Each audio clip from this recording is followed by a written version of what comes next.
Hello সবাইকে। আজকে আমরা দেখব হচ্ছে কীভাবে আইকোমন ইউজ করা যায়, আইকন ফন্টের জন্য। তবে শুরুতে আমরা চ্যানেলটাকে সাবস্ক্রাইব করে রাখবো। আচ্ছা, আমরা প্রথমত দেখি কি আইকোমন আমরা কীভাবে ইউজ করব। আমরা সবাই বুটস্ট্র্যাপ ইউজ করি। বুটস্ট্র্যাপের আইকনস থাকে, এখানে অনেকগুলো আইকন থাকে। সো আইকনগুলো হচ্ছে আমরা যদি এখানে হাজার হাজার আইকন, তো আমরা নর্মালি প্রজেক্টগুলোতে আইকন ইউজ করি, সো বুটস্ট্র্যাপ ইউজ করতে হয়। এখন যদি আমরা লাইট ওয়েট একটা প্রজেক্ট করতে চাই বা পারফরমেন্স যদি ইমপ্রুভ করতে চাই, সেক্ষেত্রে আমরা এই যে 2-3 হাজার আইকন ইউজ না করে আমরা যতগুলো আইকন ইউজ করছি শুধুমাত্র ততগুলো আইকনে নিব। এখন আমি তো সবগুলো আইকন ইউজ হয় না, দেখা গেলো কি আমার প্রজেক্টে মাত্র 10-20টা আইকন ইউজ করলাম, তো বাকি সবগুলো আইকন কিন্তু এগুলা আনইউজড। সো এখানে আমার প্রজেক্টের সাইজ বড় হয়ে যায়। সো আমরা এটা কীভাবে একদম যা দরকার তাই যেন ইউজ করতে পারি সেটা কীভাবে করবো। সেক্ষেত্রে আমরা কোনো ফ্রেমওয়ার্ক ইউজ না করে, আইকনের জন্য বুটস্ট্র্যাপ ইউজ না করে বা বুটস্ট্র্যাপ আইকন ইউজ করব না, কী করবো আমরা কাস্টম আইকন ফন্ট বানাবো। আচ্ছা, এখন আইকন ফন্ট কি? আইকন ফন্ট হচ্ছে আমরা যেমন টেক্সট ফন্ট বুঝি। টেক্সট ফন্ট কি? এই যে টেক্সটগুলো বিভিন্ন টাইপের লেখা হয়, আমি এক এক ফন্ট ইউজ করলে এক এক ধরনের লেখা আসবে। এখন আইকন ফন্টটাও সেম। আইকন ফন্টটা আমরা এসভিজি ইমেজ দিয়ে আইকন ফন্ট বানাবো। এখন আমরা টেক্সট যেমন আমরা কালার করতে পারি, ব্যাকগ্রাউন্ড দিতে পারি, তারপরে টেক্সট স্টাইল করতে পারি, সব ধরনের সিএসএস ইউজ করতে পারি। সেম আমরা আইকন ফন্ট যদি আমরা ইউজ করি, সেমভাবে আমরা সিএসএস দিয়ে সব কিছু করতে পারবো। কালার করতে পারবো, যা খুশি তা করতে পারবো, একদম টেক্সটের মতো। সো এটা হচ্ছে আমার সুবিধা। এখন আসি আমরা আমাদের যে আইকনগুলো দরকার বা যে কোনো এসভিজি ফাইল, আমরা কাস্টম এসভিজি ফাইল থাকলে সেটাও আমরা আইকন ফন্টে আমাদের নিজেদের কাস্টম আইকন ফন্ট আমরা বানাতে পারবো। যেমন এখানে অনেকগুলো আইকন আছে, আমি এটাকে অলরেডি ডাউনলোড করে রাখছি এখানে। আচ্ছা, যেমন এটাকে আমি এসভিজি একটা ইমেজ ডাউনলোড করে রাখছি। এখন আমরা বিভিন্ন সার্ভিস আছে, এর মধ্যে পপুলার সার্ভিস হচ্ছে আইকোমোন। এইটা আমরা আইকন ফন্ট বানানোর জন্য আমরা এটা ইউজ করব। কীভাবে ইউজ করব? আমরা IcoMoon.io এখানে যাওয়ার পর আইকোমন অ্যাপে যাব। দেন এখানে আমরা যেমন আমি একটা প্রজেক্ট বানায় রাখছি, আমরা যদি প্রজেক্ট না বানাই, আমি যদি একটা নতুন প্রজেক্টে যাই, কী হবে? যেমন টেস্ট প্রজেক্ট, লোড করার পর এখানে আমি আইকন অ্যাড করতে পারবো অথবা করতে পারবো। আমি আইকোমনের নিজস্ব ফন্ট আছে, নিজস্ব আইকন আছে, বা অন্যান্য আইকন আমরা ইউজ করতে পারবো। তা আমি আমার নিজের এসভিজিটা নিয়ে আসলাম এখানে। একটা মাত্র আইকন আসলো, ঠিক আছে, আমি সিলেক্ট করলাম। এখন এইখানে যে নাম থাকবে সেই নামে কিন্তু হবে আইকনটা। আমি এটা যদি আমার যে নামে আইকনটা দরকার ওইভাবে আমরা দিব নামটা, ঠিক আছে। এটা আপাতত 0-সার্কেল হিসাবে আছে। ওকে, এখন আমি যদি আরও কিছু অ্যাড করতে চাই ফ্রম লাইব্রেরি, এগুলো তো লাইব্রেরি। ওকে, ব্যাকে যাই। আচ্ছা, আমি একটাই লোড করাই। আমি এখানে জেনারেট ফন্টে গেলাম, কী দেখালো কি সে? এটা হচ্ছে নাম। এবং এটা কোড কেমন হবে? যে আইকন-সার্কেল, এটা হচ্ছে আমার নাম হলো। এখন আইকনটা হচ্ছে প্রেফিক্স। আমি চাইলে প্রেফিক্সটা চেঞ্জ করতে পারি। কীভাবে চেঞ্জ করতে পারি? আই গেস এখানে গিয়ে আমি বলে দিতে পারি প্রেফিক্সটা হবে কি আমার, যেমন প্লাগইনের নাম, বা এনএচআর বা প্রেফিক্স, যে কোনো কিছু আমরা দিলাম, ওইভাবে সবগুলো আইকন অটোমেটিক সে অ্যাড হয়ে যাবে, ঠিক আছে। আপাতত এটা কী হিসাবে আছে? আইকন হিসাবে আছে। এভাবে থাকুক। দেন আমরা এটা ডাউনলোড করতে পারি।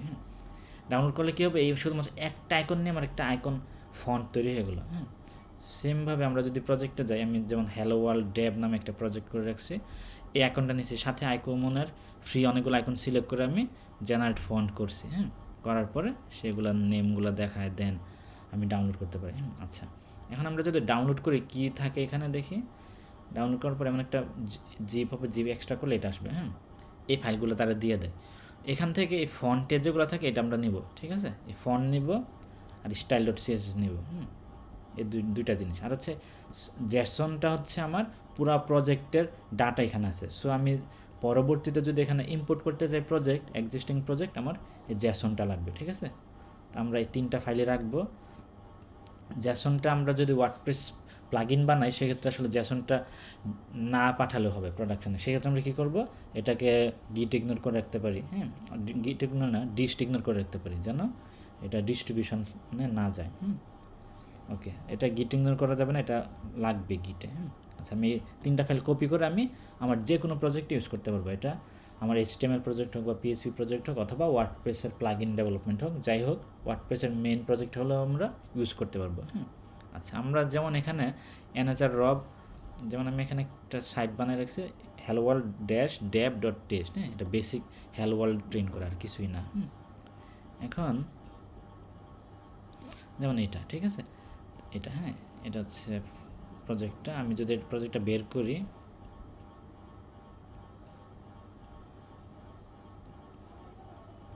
আচ্ছা, প্রজেক্টে কিছুই না, জাস্ট index.php-তে আমি hello world প্রিন্ট করেছি। হ্যাঁ, এখন এই কোডটা আমার আইকোমুনের যে হ্যালো ওয়ার্ল্ড আছে এখান থেকে আমি কোডটা নিয়েছি। এখানে আমার প্রেফিক্স হচ্ছে কি হ্যালো দিয়ে রাখছি। হ্যাঁ, সো এই কোডটা আমি যদি এখানে বসাই, এই কোডটা এখানে বসালেই সে আমার হ্যালো ওয়ার্ল্ডের আগে একটা কি হলো,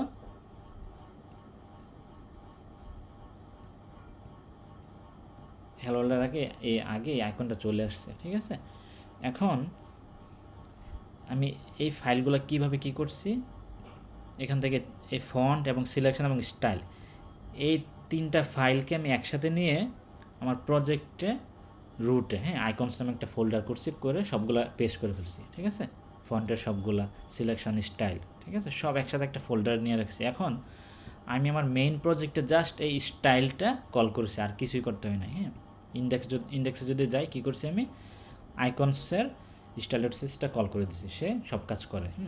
এখন ফিউচারে যদি আমার কখনো আইকন অ্যাড করতে হয় বা চেঞ্জ করতে হয়, কী করবো, আমি জ্যাসনটা ডিরেক্টলি ইম্পোর্ট করতে পারবো। জ্যাসনটা ডিরেক্টলি ইম্পোর্ট করে তারা আবার আমাকে এভাবে ডাউনলোড করার পর এমন একটা ফাইল দিবে, হ্যাঁ, আইকন, ফন্ট, সিলেকশন এবং স্টাইল 3টা ফাইল আমি সরাসরি আমার আইকনস ফোল্ডারে পেস্ট করে দেবো, রিপ্লেস করে দেবো। ঠিক আছে, আইকনস ফোল্ডারে রিপ্লেস করে দেবো, তাহলে আর আমার এক্সট্রা কোনো এডিট করতে হবে না। ঠিক আছে, এখানে আমরা দেখি যে স্টাইলে কি কিন্তু এখানে লিঙ্কটিং করা আছে। হ্যাঁ, স্টাইলটা সেম রুটে রাখলে আর এখানে কোনো কিছু চেঞ্জ করতে হবে না। স্টাইলটা যদি অন্য জায়গায় রাখি সেক্ষেত্রে আমার এখানে পাথ প্রপারলি দেখা দিতে হবে। এইটা গেল। তারপর হচ্ছে আমরা এখন ওয়ার্ডপ্রেসের প্লাগইনে কীভাবে ইউজ করতে পারি। হ্যাঁ, আমরা যেমন এটা একটা ওয়ার্ডপ্রেস সাইট,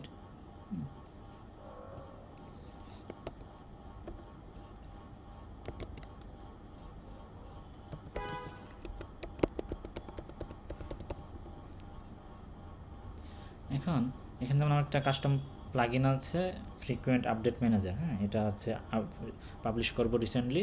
এর কাজ হচ্ছে আমার মান্থলি একবার সে আপডেট দেখাবে। হ্যাঁ, প্রতিদিন আপডেট না আসে সে কী করবে, আমার অ্যাডমিনকে প্রথম সপ্তাহে শুধু আপডেট দেখাবে, প্লাগইন আপডেট। হ্যাঁ, বাকি 3 সপ্তাহ প্লাগইন আপডেট হাইড থাকবে। এটা আমার খুব বিরক্ত লাগে প্লাগইন আপডেটগুলো দেখলে। হ্যাঁ, সেজন্য এই প্লাগইনটা বানানো হয়েছে।